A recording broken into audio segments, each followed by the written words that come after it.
Hello বন্ধুরা, আমি অঙ্কিতা। তোমরা সবাই কেমন আছো? আশা করি ভালো আছো।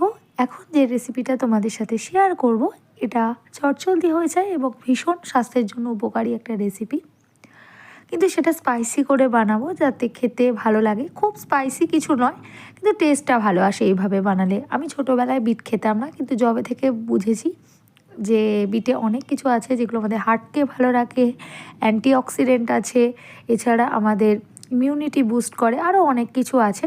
সেই জন্য আমি খাই। অনেকে তো এখন এবিসি জুসও খায়।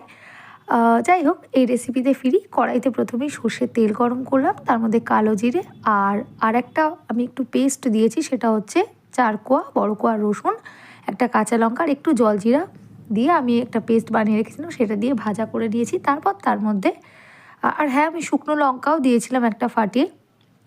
তোমরা কালো জিরেই দেবে, কারণ অন্য কিছু ফোড়নে দিলে ভালো লাগে না। আর তার মধ্যে আমি আগে থেকে ধুয়ে সরু সরু করে কুচিয়ে রেখেছিলাম আলু, বিট, তোমরা চাইলে গাজরও দিতে পারো, আমি দিইনি, ফ্রেঞ্চ বিনস, পেঁয়াজ কলি আর কড়াইশুঁটি বা মটরশুঁটি যাকে বলা হয়, দিয়ে ভালোভাবে আমি ভেজে নিচ্ছিলাম। তারপরে একটুখানি ম্যাগি মশলা, তারপরে জলজিরা পাউডার, গোলমরিচ গুঁড়ো, আবার শেষে একটু ম্যাগি মশলা দিয়ে ধনেপাতা কুচি দিয়ে নামিয়ে নেব। আর আগে একটু লবণ আর ঝাল লঙ্কার গুঁড়ো দিয়েছিলাম, সেটা অ্যাডজাস্ট করে নেবে ঝালটা, কারণ গোলমরিচেও ঝাল আছে, ঝাল লঙ্কার গুঁড়োতেও যেহেতু ঝাল আছে। আর চিনি দেওয়ার দরকার নেই, যেহেতু বিট এমনি হালকা মিষ্টি হয়।